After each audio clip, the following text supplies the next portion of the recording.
Hi, everyone. I'm excited to be here. It seems like it's been a really long time, but it's really only been a month. And if you didn't know it, today is marks the 1 month anniversary of my new book, From Conflict to Courage. So if you don't have it yet, you can get it on Amazon. Again, it's From Conflict to Courage: How to Stop Avoiding and Start Leading. And as always, I will ask you to let me know that you're here by posting where you're from and your name. And I have got a great program today. So today we are going to be talking about how to take charge of your communication. And I think this is probably going to be part one of a multi-part series. So stay tuned. The more I think about this, the more I think I have a lot of work yet to do. And I'm sure that you probably do too if you're a person that's committed to growing. And so, we have more ways to communicate, and it's becoming even more complex. So I just want to give that overview before I get into the content. We have email, we have direct message, we have text, we have WhatsApp, we've got cell phones, we've got Zoom, we've got Teams, we've got Twitter, we've got social media, and there's probably a lot I haven't even named. And there's an expectation to respond immediately. And here's what I've come to understand: that mismanaged communication is like mismanaged conflict. It can blow up, it can be like dominoes. And sometimes we don't know how we got to where we are. So I want to give some examples, then I'll give you an overview of what we're going to do today, and I'll check in to see who's here. So let's talk about some mismanaged action just to lay some foundation. Sending an angry email when you're furious, you're exhausted, you're at capacity, and you send something in all caps. Well, what's the consequence? You're sorry later. It gets forwarded to other people that you didn't want to be in on it. You look at it later and you're like, wow, there's a tone there. And I felt so justified at the time when I was angry. Well, I talk about in my book how anger is not the truth, but it's the fuel that can get you there. So sending an email, using digital communications when you're angry, not a great thing to do. Ghosting, whether you're ghosting other people or whether you're being ghosted, that is a familiar thing that's happening all over the place. And so here's the deal: if you're ghosting other people, you're eventually going to miss a huge opportunity, and it takes away from your own personal integrity.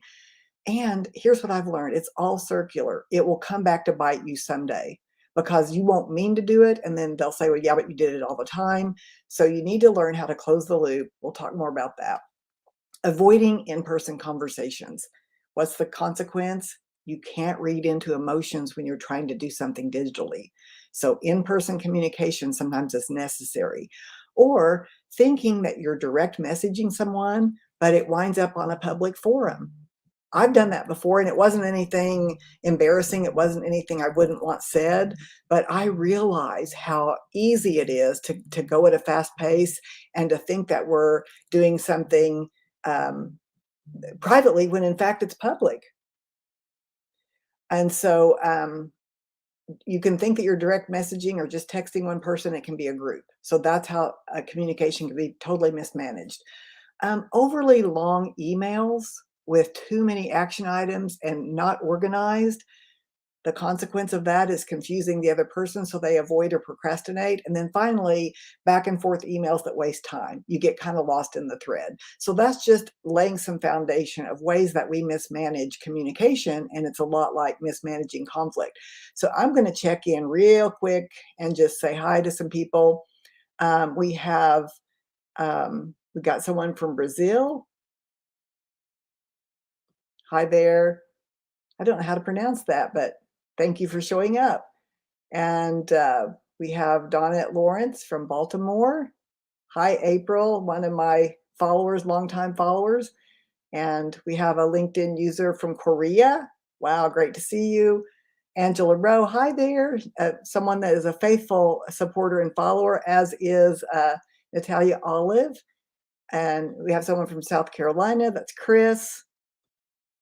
We have Carl from Maryland. So we have a lot of people. I'm going to check in a couple more times. I would love to show everybody, but I know you're all ready to get into the content. So I've given you some examples of mismanaged communication and some of the consequences. So here's what we're going to do today. I always give a solid outline. with real action tips that you can use. You can use this in your training for your employees. You can rewatch it again. You can share it on your own thread if you find value in it. I love it when you share my content because other people get the value. Today, we're going to talk about 3 solid ways to take control of your communication. Now, we all know there's at least 7 ways, 10 ways, 20 ways. So just consider this part 1. As you tell me what you need, I'll build more of these Take Charge of Your Communication series. So today it's going to be 3 solid ways to take control or take charge of your communication. What's holding you back? Because if we don't know what holds us back, then we have a problem. And then what we need to do instead.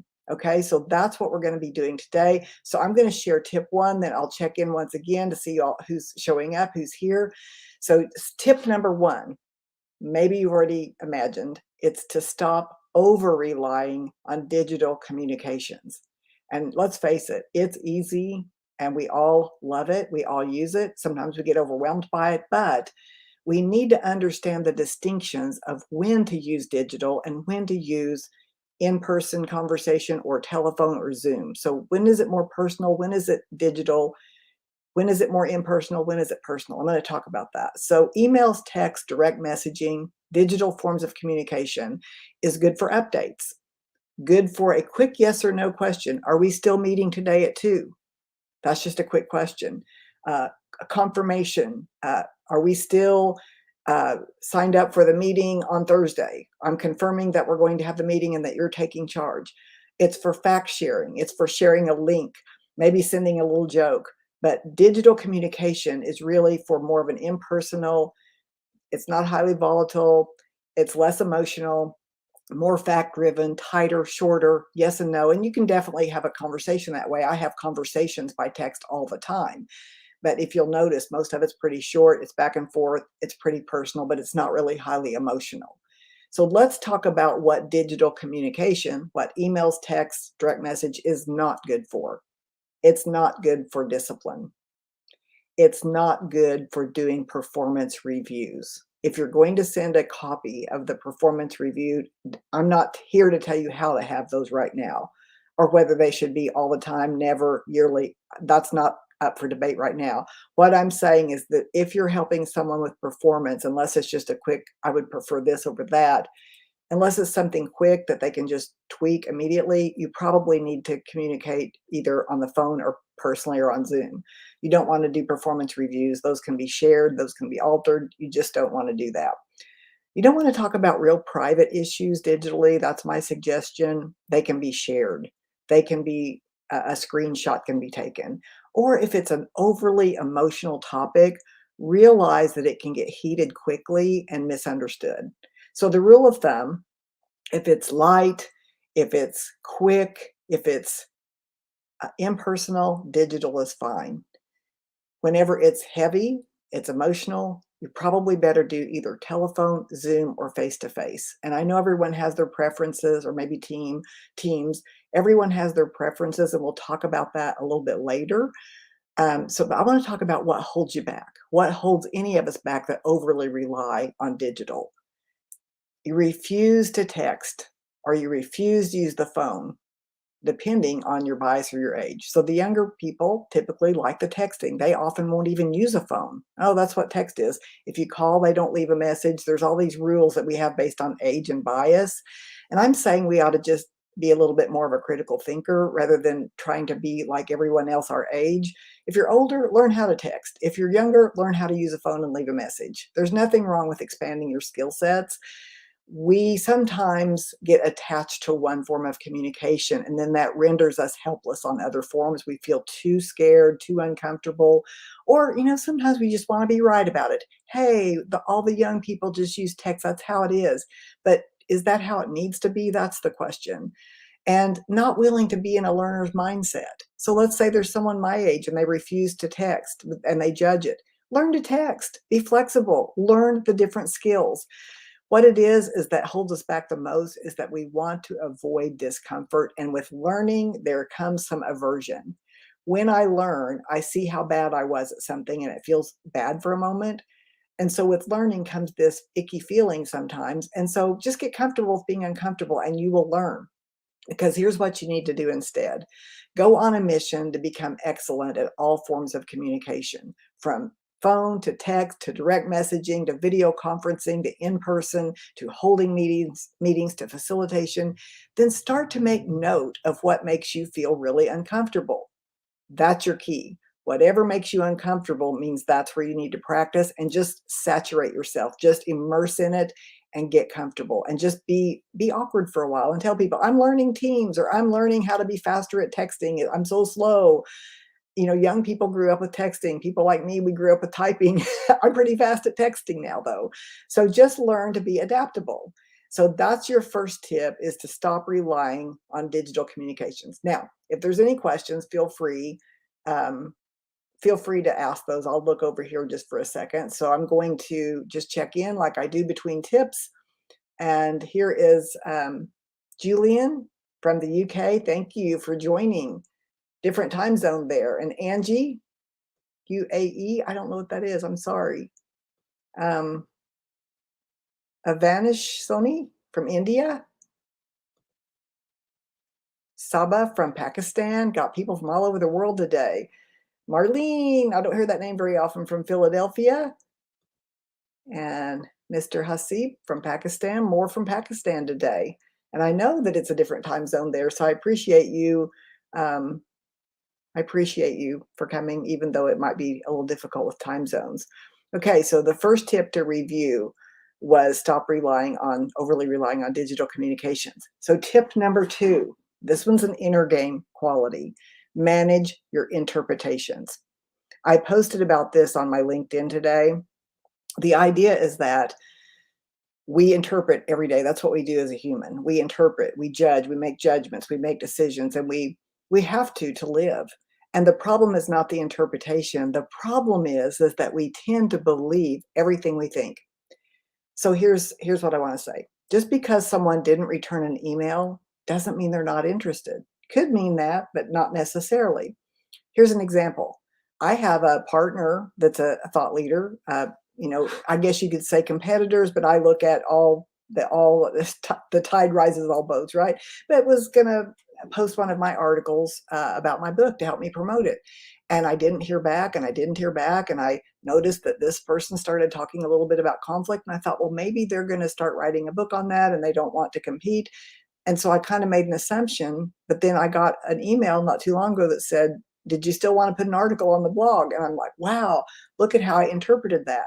Because I emailed a couple of times and it went into their junk folder, I automatically assumed that something was just off and that things had changed for that person. I wasn't angry about it, but that's just an example of how we make assumptions based on what we know the pattern of communication to be in the past, or our structures of knowing.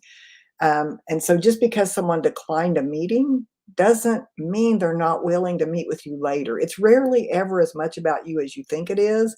Or just because, let's say, for example, someone doesn't agree with an idea, and then now you think you're not included or they're against you. Not necessarily. So, what is it that holds us back? What holds us back is fear of the unknown, fear of rejection, fear of confrontation. I don't want to talk about that because I might hear something I don't want to hear. Or just, again, that need to be right about how things are. Well, I wouldn't do that, so therefore they shouldn't. Well, if I were them, I would do. But the problem is, they're not you and you're not them. People are different. And if we only use our own structures of knowing, we'll make interpretations that do not benefit us. Here's the reason. I think this is so fascinating.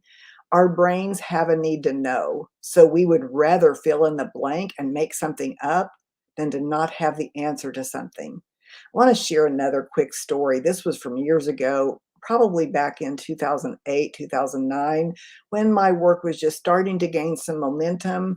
And I was doing a lot more motivational speaking at this time, so it wasn't consulting yet. But I had met a really interesting woman at a conference. She worked for a global organization. She had a presentation in one room. I had a presentation in another. My presentation got more people signed up for it than hers, so that we ended up switching rooms, but we went out for dinner that night. And we really liked each other. We had a great conversation. We talked about doing some sort of partnership. And then when we got back, we talked on the phone a couple of times. And then I never heard from her again. And I couldn't figure out what happened. And I was fairly new at business at this time, so I had some insecurities, and I tried calling her, she didn't call. I emailed her, didn't email. I tried playing with the idea that maybe she's busy, never heard from her, and so here's where my mind went. Did I talk too much? Did I hog the conversation? Was I unsophisticated? Did she realize I couldn't really offer value? And was it unequal in the way we were going to help each other? And I just struggled with it so much. I think I actually even went to some counseling about it because I just was so insecure about that relationship that I thought was really strong and good and full of possibility. Come to find out 2 years later, I found out she had died in a hotel room, that she had a bad heart already, and that she had died in a hotel room on travels. I didn't know it until 2 years later. Now, I don't think everything that is that dramatic, but I do think that many times we don't have all the puzzle pieces. I mean, I recently had a housekeeper that had been with me for a year, and she came every single week, and then one day she simply didn't show up. I didn't know what happened. I still don't know what happened. Her phone has changed. Nothing was stolen. I just don't know. I don't know whether she moved. I have no idea. So I have to live with the uncertainty. But here's the point. Good communication helps you understand a situation. It helps you to course correct. It helps you to make decisions. And not all communication is external. It's not all about tips and tricks and ways to say things. Sometimes it's really about managing your emotions. It's about your interpretations. It's about that internal game that I talk about in From Conflict to Courage. I do a lot of work in that book around self-regulation and your emotions being part of that inner game of how we interpret information and how we manage our emotions around our interpretations. So here's what we want to do instead. You want to question your assumptions, but you first have to know that you're making assumptions. Not everything is a fact that you think. So here's how I've done this. When I'm angry, I remind myself that anger is not the truth of the situation. It's just the fuel that can get me there. I have a right to feel how I feel. If I'm angry, I have a right to be upset. A boundary's been crossed, an expectation hasn't been met. I need to ask for what I want. I'm at capacity. But what I do, I've learned to interpret immediately when I feel that anger is to take a breath and say, I probably need more information. I probably need more information. And just that allows me to kind of calm down, simmer down, take that breath. Then my prefrontal cortex, my thinking brain comes back into play. I'm out of defense mode, and then I can actually have a conversation that matters and that gets results. What you want to do also, here's the tip. If you're uncertain about someone's motive, if you assume wrong intention, don't just hold that, question it. For you say, for example, you say, I noticed that you haven't called me back the last 3 times I've left voicemail. The story telling myself is that you're no longer interested. And that's okay if you're not. I just need to know. So you actually bring it into the room. What I've noticed. When you change your interpretation, and my interpretation is I don't have all the information, the story I have is that they're no longer interested, but I'm going to find out. When I change my interpretation, then I start to change my experience, and that will be apparent in the next steps that you take. Okay, so here's the review, and then I'm going to check in real quick. So if you've got a question, feel free. The review is don't overly rely on digital communications. That's the first tip. The next tip is to manage your interpretation. And I've given you some tips of how to do that. So I'm going to check in real quick and see if there's any new people. Someone said, oh my goodness. um, for customer interviews in person, oh, very much true, Mr. Hasib. For customer interviews in person, a phone call on Zoom is almost always best. This email, sometimes I get an email and someone doesn't even know my work and they want me to send a proposal or send my pricing or send my programs training.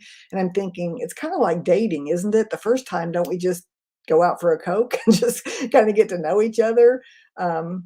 So anyway, I think it is we need to get very clear on what's most effective for what our form is. Hi there, Tabitha. Glad that you're here from Nigeria. And have someone from Memphis. Hi there, Heath. Glad you're here. Anybody else here? Any other? Someone said, oh my goodness. I hope the oh my goodness is good. Okay. So the first tip again, don't overly rely on digital communication. Tip number 2, manage your interpretation. So I'm now going to give you tip number 3. This may be an American saying, so I'll explain it.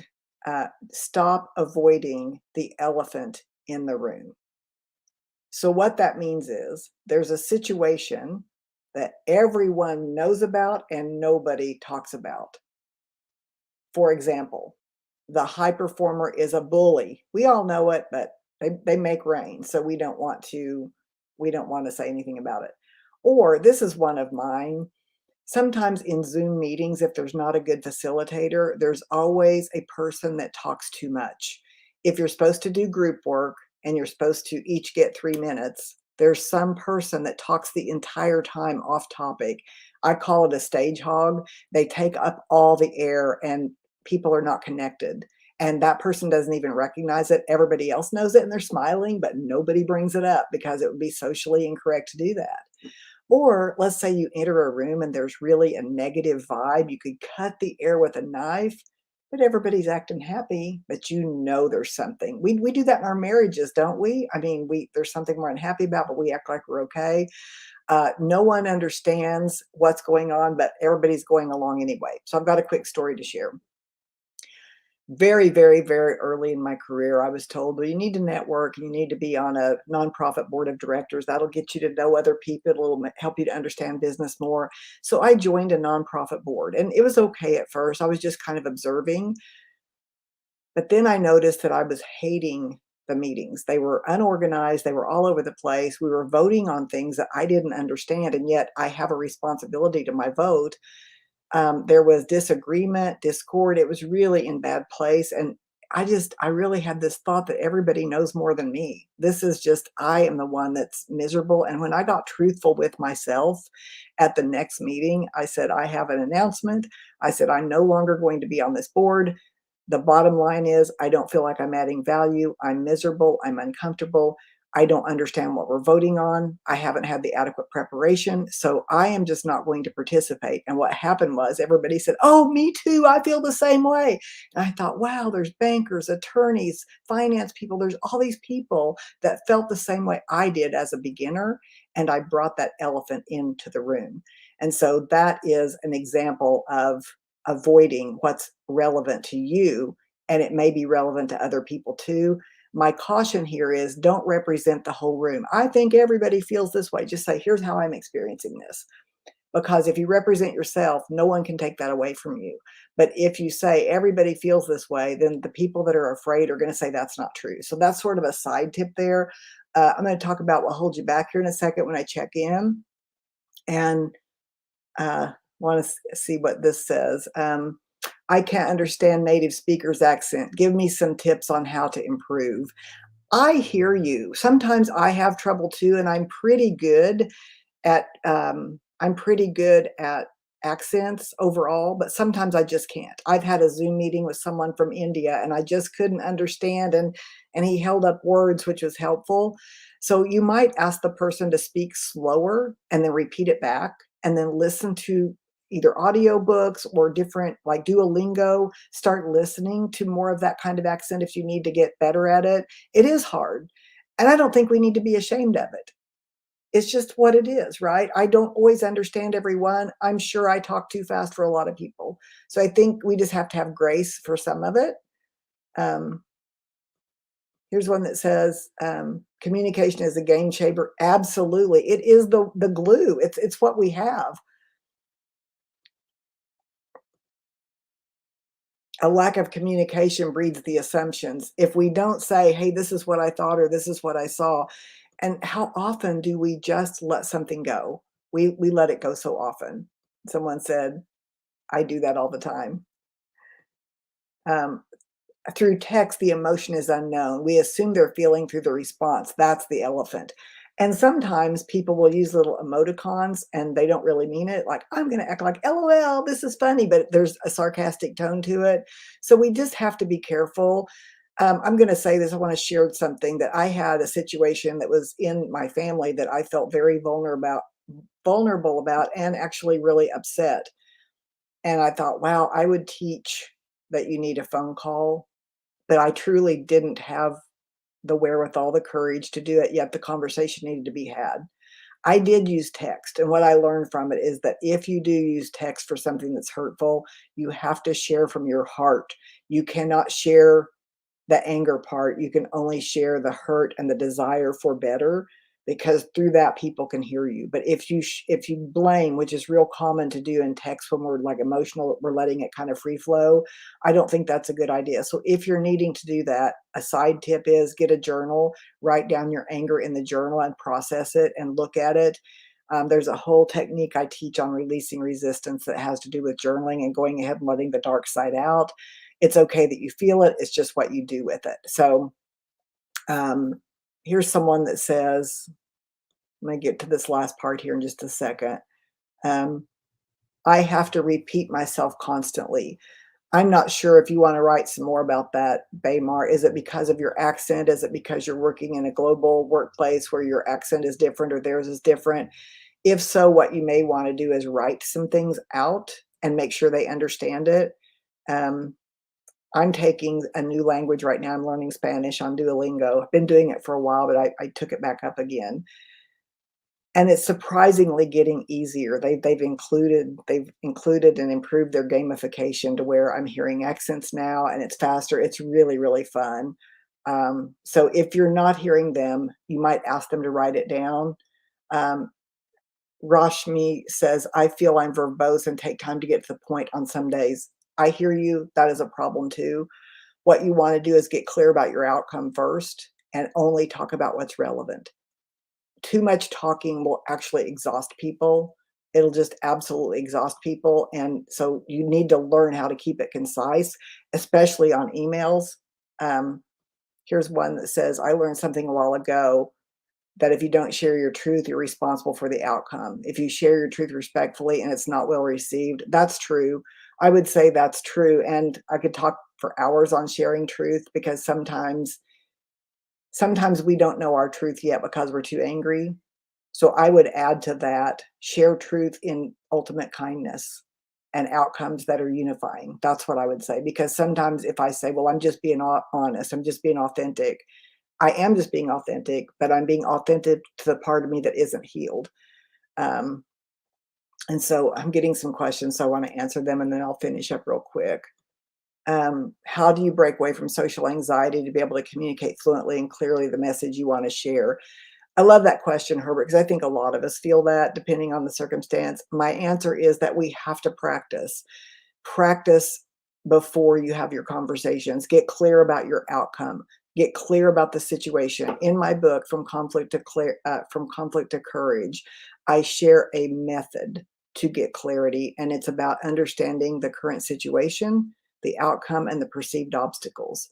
That is an order to a conversation. If you can use, my outcome is this, I want to share with you 3 steps. I hope that that helps. Talking in front of a crowd of people gives me butterflies, even though I always try my best. I couldn't control my body shaking. Saba, I get that. So it's like it's okay that you're uncomfortable. And a saying that I've heard is feature it or fix it. So you can just laugh about it and say, okay, I feel some discomfort, but I'm going to move forward and just get used to accepting that about yourself. Another tip that I'll say that's helpful is to always think about what you're going to say, how it benefits other people. If you're thinking about yourself, you'll feel more nervous. If you're thinking about your insecurities or you're fearing being judged, that creates a more difficult time to communicate. I obviously know that I'm not a perfect communicator and I'm coming here on this global platform. And I know that I make mistakes or that I talk too fast or I might use poor grammar, but I'm not so worried about that because my real intention, and I hope that I convey this, my real intention is to give tips that will help other people. And from that perspective, I don't worry as much about it. So we've talked about the elephant in the room, and I've shared with you my story about how I spoke up at a board of director meeting. And so I'm going to talk about what holds you back. What holds us back is the need to be liked. We're afraid of conflict when we bring up an elephant in the room, or we might lack the skills. So work on skills. Go to LinkedIn Learning and watch the skills. Here's the deal though. Watching it or even just reading a book will not give you the skills. It'll give you understanding of the skills. Then you have to go into the inner game and you have to practice. You have to have deliberate practice and be willing to feel bad for a moment if you mess up. So here's what you want to do with elephants in the room. You want to speak about the observed behavior and you want to ask for what you want. Those are two skills. There's lots of skills, but those are the two I want to give you today. So here's an example. Um, you might say at a meeting where someone is like that stage hog, maybe if you're there and you can facilitate, you might say, I've noticed, in other words, here's what I've observed. I've observed that sometimes others don't get the same time allotment at meetings. I'd like to facilitate one of the meetings and see if I can give everyone an equal amount of time. So that's asking for what you want, and that's talking about what you've observed without blaming the one person that's doing it or the two people that are doing it. Just saying, I've noticed sometimes I want to speak at a meeting and there's not enough time, and the perception I have is that others feel the same. So I've noticed that sometimes we get off track. What I'd like to do is offer my facilitation the next time. Or if someone continues to interrupt and they continue to have the answer, you see, I have to do this when I'm teaching online.